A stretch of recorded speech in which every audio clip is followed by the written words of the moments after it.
Heyo everybody, Haku here with my review for episode 14 for Tensei Shitara Slime Datta again. I'm really excited. We're back from the hiatus from the mid-season break, and I really enjoyed it. This is one of my favorite episodes so far. It felt kind of odd for a mid-season premiere, felt more like a finale, but I always talk about the way the pacing of the show isn't super duper episodic. They kind of just flow through the story. So, let's start talking about it from the beginning before I get into the general thoughts. So, starting at the very start, same old opening, no new opening. I really like the first one, and I feel like the first one still has stuff that hasn't happened yet, so we need to get into that stuff before we get a new one. But I'm not gonna lie, I kind of wanted a new one. I really like anime openings, and so I'm always really excited at the beginning of a second core for anything, because I'm like, oh, it's time for that new opening. So, I will say it had me slightly disappointed. Not a knock on the episode, because there's a million reasons not to have a new one. Just me personally. I personally wanted a new opening as a fan. But the animation at the beginning, just straight from the beginning, you can tell that they were going all out. That this was a special episode. The animation looked great from the very beginning. And we learned Gelmud's plan. Just right at the beginning, spill out your plan. So he was sowing seeds to make a demon lord. That's why I was going around naming everybody, because he wanted a super all-powerful servant, because he wasn't all-powerful himself. So he went around trying to make it happen, and eventually he found that potential with Gild and his starved unique ability. So then all of the stuff with Gabiru was so funny. And then when the Lizardmen got hit by that attack, I was freaking out. I was legitimately so invested. I was like, they better not have killed my Lizardman bros that are just cheering on Gabiru. Pure snowflake, like just the sweetest people in the world, Lizardmen. They better not have hurt them. So I was like so upset, but then they were okay, so it was a relief. Rimuru then, his resolve for this entire thing basically becomes, I like Gabiru, so that's all I really need to want to beat this guy up. Then Rimuru just beats the shit out of Gelmud, just easily wrecks him, like it's nothing. And then the totally predictable happens, because Gelmud's been kind of an ass to Gild this entire time. Gild eats him and gains his power, which was super obvious too, because he was bragging that he was so powerful, and he was also saying that Gild needed to do something to gain more power to become a demon lord. And so I was thinking the whole time, well, then logically, aren't you basically telling him that if he eats you, he's going to become stronger? One thing also, I didn't put in my notes, but I just now thought about it. Something I really appreciate about Gild is that it seemed like at first he could have been your typical mindless, I'm just gonna eat anything, big dumb brute type of bad guy. But that wasn't who Gild was, like at all. Gild was actually smart and actually had his reasons for doing what he was doing. So that was so much more enjoyable to watch than if he had just been a big dumb brute with no real story to who he was or why he was doing what he was doing. He was just the big dumb brute that was working for the smart mastermind behind the scenes, who turns on him and tries to go on his own, like you've seen a million times before. But I like that Gild actually had a character. It's something that I didn't really even notice at first, but now that I do notice it, I really appreciate it. So that was totally predictable that he would eat Gelmud. Gild then becomes a demon lord, so we get our first look at a demon lord. He's the Orc Disaster. Then this damn fight, we have the auto battle takeover or whatever, and it looks really good. I just love, no, this is before auto battle. This is when he was fighting the ogres. It looked so good, and the ogres got a chance to shine. Same with Ranga. I loved it. I loved the fight there just at the beginning, before he gets injured. And then he starts eating and cannibalizing one of his, one of the two right-hand men kind of characters. So he starts cannibalizing him, and they do not fear showing the flesh-ripping, cannibalizing, any of that. And that's something that I wrote in my notes, that I appreciate that a lot. That this series is dark. It's a dark series, but it isn't edgy. I've never thought this series did anything that's been edgy at all. But it's had moments that are dark. It's not afraid to show characters getting beheaded. It's not afraid to show a bunch of blood. It's not afraid to show these things, but these things all make sense. They all play into something in the story, and they're all very creative and unique. In contrast to something like, I know you're not here to listen to me talk shit about Goblin Slayer, but something like Goblin Slayer, where it wasn't dark at all, it was very much edgy. It just did things that would push the boundaries simply because it couldn't write an actual story where you would feel emotion for anything going on, so they had to do edgy stuff to try to make you feel something about the story.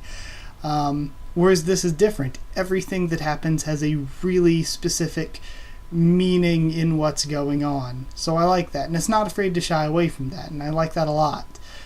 Because it's been done wrong so many times, that it's good to see a dark story being done right. It doesn't need to be so just depressing and heavy all the time to be dark either, which I think is something good. It's refreshing. But Rimuru goes into auto battle mode. I thought it was really cool. The entire fight was incredibly creative, especially when he just starts... They're both trying to devour each other, really. They're each trying to eat each other, which makes for a really unique battle. What I was thinking of while I was watching it was so many fights I've seen in so many shows just end with basically they're just punching each other or firing their strongest attacks at each other back and forth, and that's the basics of your anime fight. So it was really creative and interesting to see something that was totally different. The two characters trying to eat each other in some sort of struggle of will without the punching or firing of huge attacks. So I thought that was really, really cool. But in the end, Predator beat Starved. We get the sort of devouring scene, the flashback scene that we've seen before when Rimuru devours people. And I really, really like that. We saw that Gild was a great king. He would tear off his limbs because he knew his limbs would regenerate and give them to the people to eat because there was such a bad famine. And the reason we saw him when we first saw him in that one flashback where he was found by Gelmud collapsed in the desert was because he was trying to cross over into the forest to find food for his people. And he was about to die. He was literally giving his life to try to find them food. So again, it was amazing.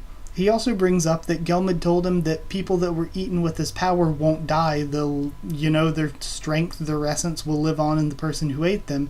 And because of that, he was willing to eat even his own people because of what he was told. So he refuses to lose here. He refuses to die because he needs to survive to get food for his brethren. That's his entire purpose. And again, I love this, that you could tell from the beginning of the episode, I could tell from the beginning that Gild wasn't necessarily a bad person. He was just... I forget what it was, but it was something like way at the beginning of the episode with what he and Gelmud were saying, that it wasn't much where I could tell, Gild actually isn't a bad person. He's just doing what he's doing for the orcs. So I thought that was really interesting that Gild, not only was Gild not just a big, dumb, mindless brute character, but Gild was kind of not a horrible person either. They had really important reasons for what they were doing, and they thought that what they were doing was right. So I really thought that was cool. Another thing that he refuses to die for is because he knows that if he dies, all the bad things that he's committed, his people, the orcs, they're going to be punished for that without him there to sort of be the scapegoat or to live up and be sort of the one to take responsibility for what they've done. So I like that. And Rimuru says that he'll eat the sin, or he'll devour their sins as well. So that was good, showing that Rimuru's not going to just take it out on the orcs once Gild is gone. He's going to actually kind of leave the orcs alone. But I thought it would be cool if he took the poor starving orc people and brought them into the village. Just bring everybody. The remainder of the Lizardmen, after a bunch of them have died, bring them to the village. Everybody goes to the village. One big nice land of Jura well, I guess the next episode's titled The Alliance of Jura or something like that, or Forest Alliance or something. So I think they're going to build like this nice little nation in the Forest of Jura, which I'm totally there for. I think it's a really cool story, the way it's not just your typical journey, but rather they're building something where they are. I really like the story that way. So yeah, that was all an amazing scene, especially at the end where he gets to see this nice lush land and gets to feel like his hunger was sated. So I loved all of that. The very end of the episode, Benimaru asks for a favor, and that's to stay with Rimuru. And then we get the ending. I think it's a new ending song, but the animation looks it looks similar to the first few episodes, and I felt like when they were doing that the first few episodes, it was because they were hiding certain things in the actual ending that they didn't want us to see quite yet. So it might be the same case here again. It might be a case where they're showing us this placeholder ending because there are things in the new ending that they're maybe not ready to show us until they do the new opening, which might be a good few more episodes, but we'll see. I know one example, Kill la Kill, didn't get to their second opening until 16 episodes in. So we'll see how all that goes. We'll just have to wait and see what they end up doing. And I think that's it. I actually, though, the ending is nice the way it is. It is more effort than a lot of shows put into their endings the way it is.